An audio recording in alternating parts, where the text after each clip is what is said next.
The internet is dead. Not slow, not glitchy, dead. No Wi-Fi, no cell towers, no data centers humming on the horizon. Your phone is a very expensive flashlight with photos of food you can no longer order. But here is the problem. Humans still want the same things the old internet gave them.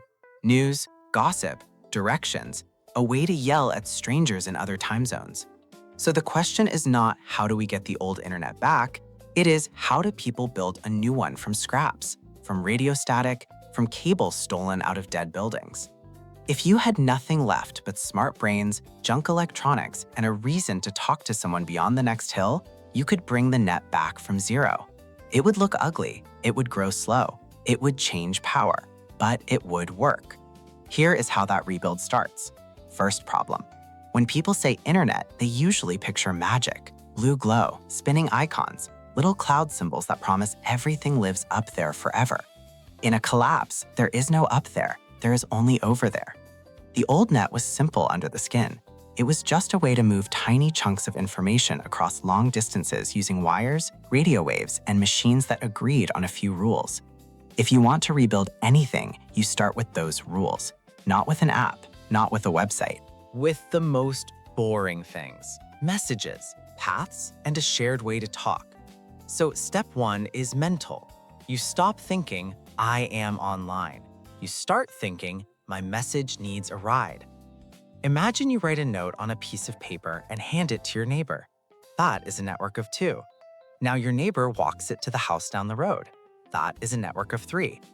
Add a bucket that everyone drops their letters into. Add a kid who does the run twice a day. You just built a slow, human-powered version of email. Rebuilding the internet is that, plus electricity, plus radios, plus some very patient people.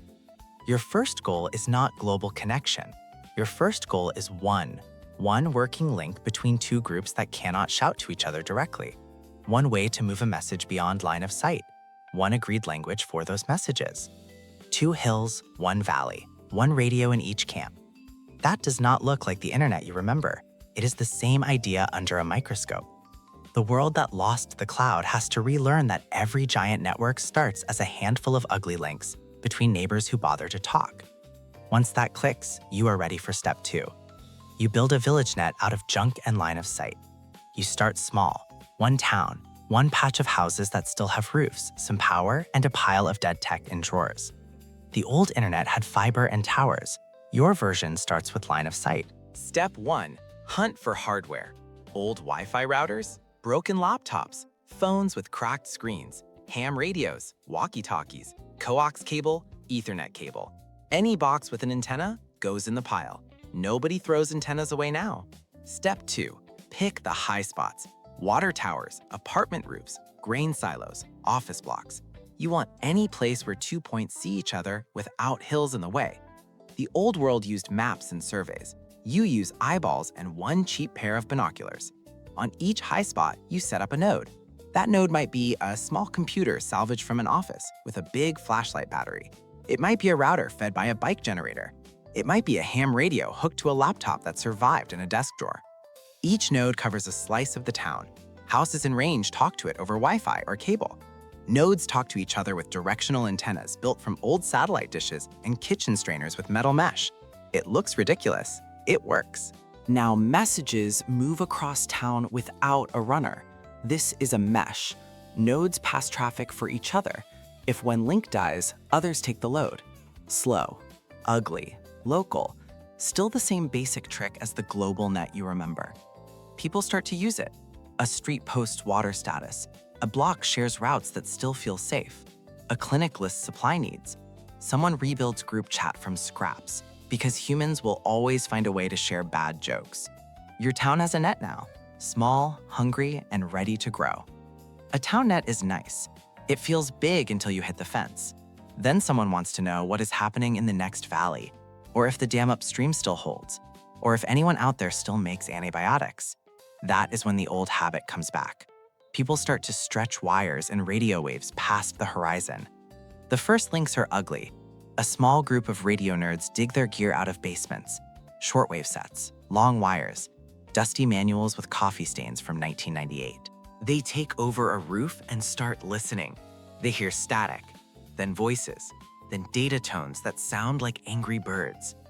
You bridge your town mesh to their radio. One small computer takes messages from the local net, packs them into tight bursts, and feeds them to the radio at fixed times. Another station in a far town listens at those same times and dumps the bursts into its own local net.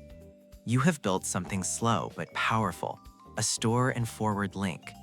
Messages hop from town to town like physical mail.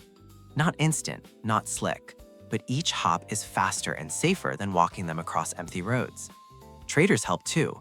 Every truck that still runs is now a data mule. A driver carries a cheap drive or memory stick between towns. Plug in at one net, sync, drive. Plug in at the next net, sync again. People in the old world did this and called it a delay-tolerant network. You would just call it giving the mail guy a hard drive. Over time, these tricks connect villages to small cities. Cities link to each other. The world grows little clusters of local nets with thin, slow, stubborn roads between them. It does not feel like the old feed where you scroll forever. It feels like a map with real distance again. But if you need a weather report from the coast, or a disease alert from the next region, or proof that your sister 3 towns away is still alive, this slow web is already a miracle. Now you have links. You need ways to keep them from eating each other. Now you have roads. Messages hop from house to roof to radio to the next town. Good. Next problem, chaos. If everyone shouts at once, nothing gets through. If nobody knows where to send a message, it dies on the first node. If you trust the wrong station, your town listens to lies. So humans rebuild the boring parts, addresses and rules. First, addresses.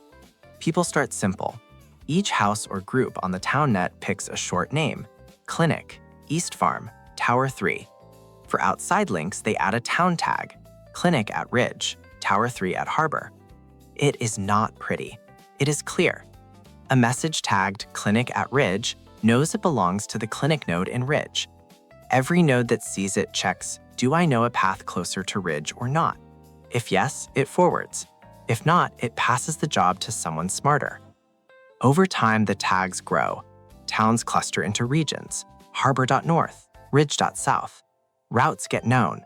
Some nodes become good at pointing traffic in the right direction. People write little routing tables on paper before they ever write them in code. Second, rules. Old internet rules lived in giant documents nobody read. New net rules start in small rooms lit by battery light.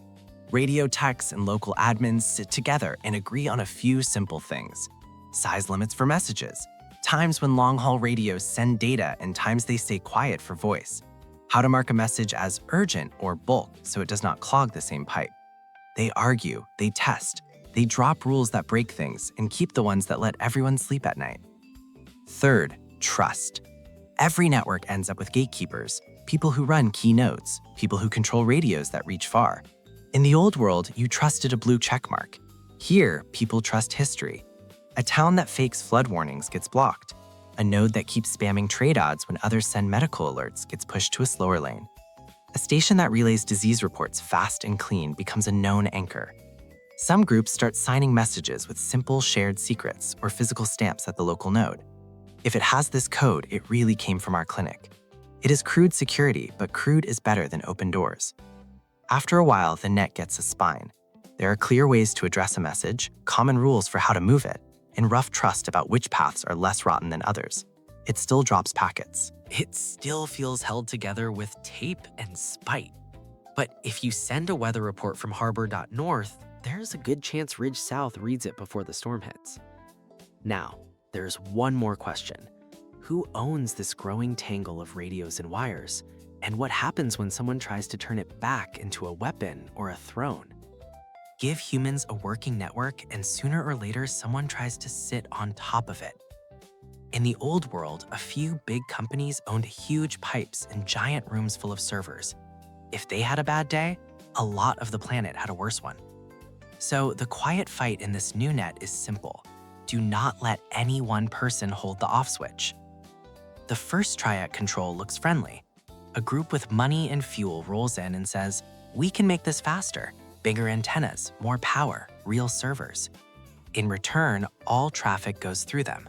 They offer easy addresses, nice gear, and neat logo. It feels a lot like the old internet. That is the problem. Some towns say yes, their traffic gets smooth, their messages move quick. They pay in favors, data, or food. Then one day, a message that used to get through does not. A trade rival is blocked. A rumor about the new bosses never shows up in the feed. The rest of the network pays attention. Because this net grew from many small meshes and side roads, nobody forgets how to route around trouble. If one hub starts to act like a throne, other towns begin to wire around it. They dust off old radio paths. They bring smaller nodes back to life. They split the flow. Speed drops. Freedom comes back a bit. There is no perfect fix. Power always looks at wires and thinks, mine. The only real defense is habit. Count on many paths, not one.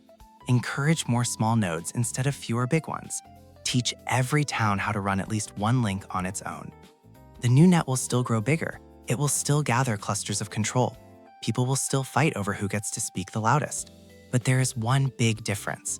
The first version of the internet trained people to forget how it worked. This version starts with kids who grew up watching antennas on grain silos and wires strung between rooftops. They know you can rebuild it from nothing. So even if some future gatekeeper turns off one part and says that is enough, all it takes is a few quiet rooftops at the edge of town to start a new branch. You are not waiting for someone to plug you back into a cloud. You are living in a world where every valley, every tower, every truck on the road is a seed for one more stubborn piece of the net. And somewhere out past the last hill your radio reaches today, someone else is already listening for a signal that has not been built yet.